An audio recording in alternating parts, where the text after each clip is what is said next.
Lucky 13th, ARYNA Sabalenka joins elite company as a back-to-back year-end number one.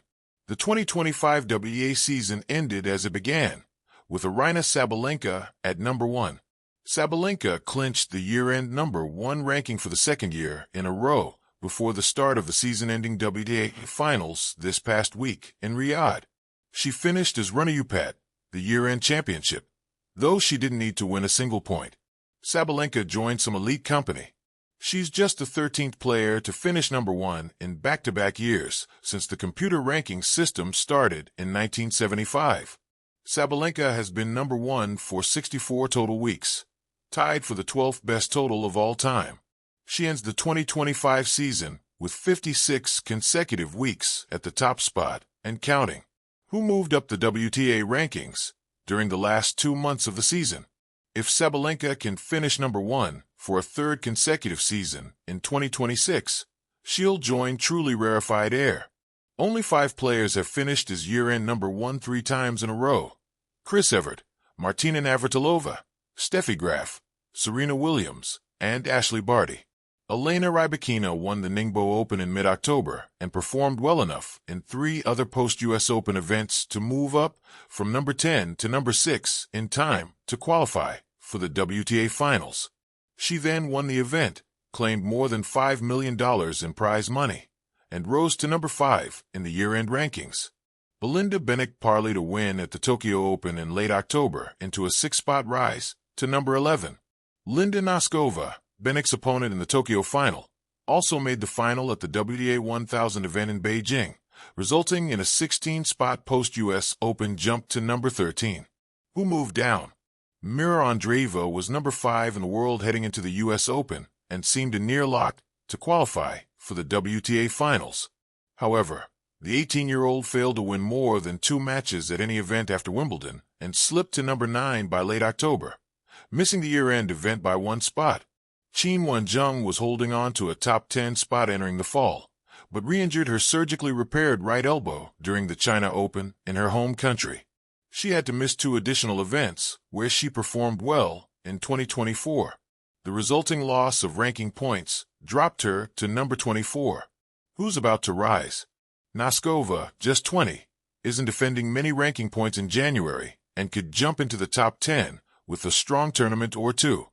Iva Jovic, an American teen already ranked number 35, could approach the top 20 if she plays the full month of events in Australia and wins a few matches. Who could fall?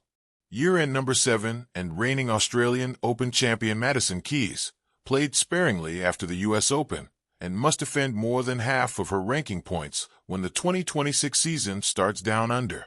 Keys could fall out of the top 20 with early exits in Australia. 19 years ago this happened.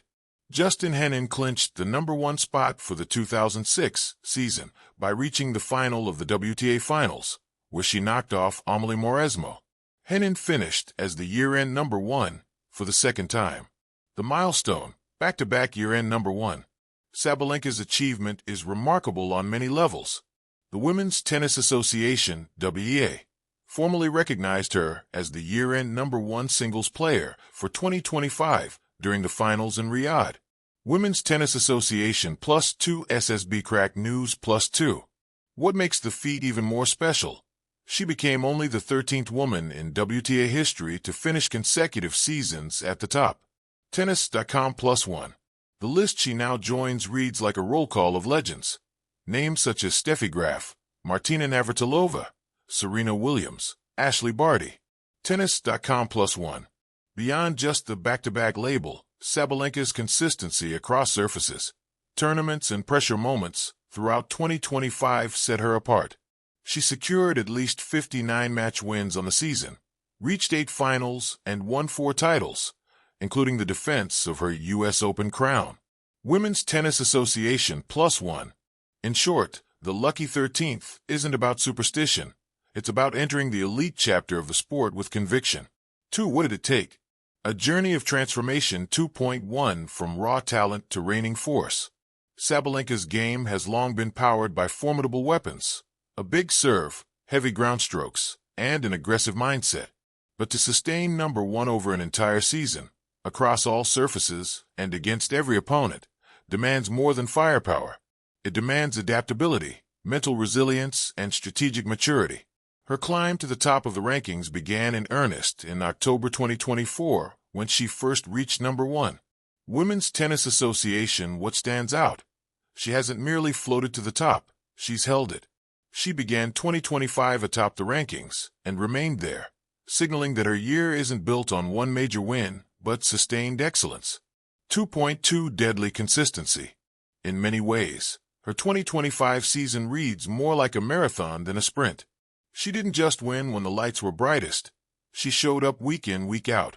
In her early weeks at number 1, she kicked off a streak of 50-plus consecutive weeks at the top, a feat few women had ever achieved.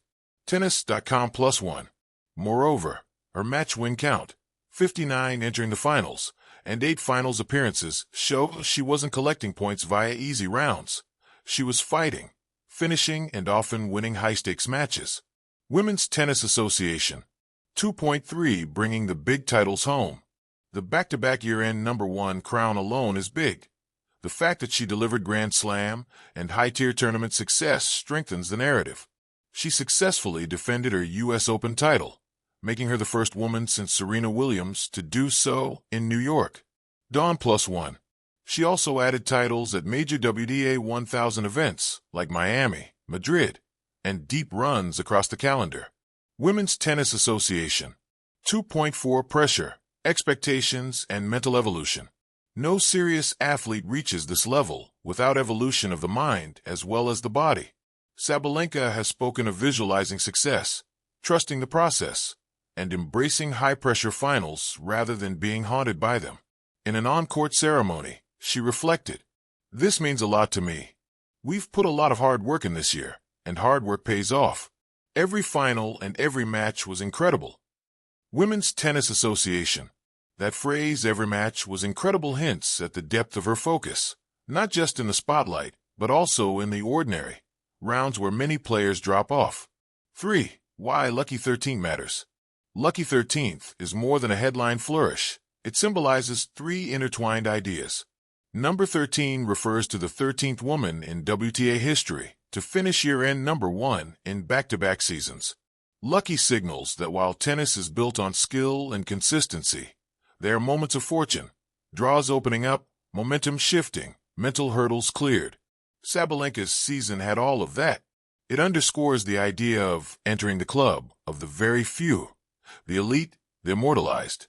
Finishing number 1 for a single year is great. To do it twice in succession places you in a rarefied plane. In tennis, legends aren't just those with one great moment. They're those with sustained greatness. Sabalenka's lucky 13th isn't about luck in the commonplace sense. It's a recognition of the hard to measure.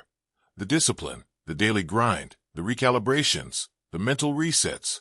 4. The broader significance, 4.1 for women's tennis.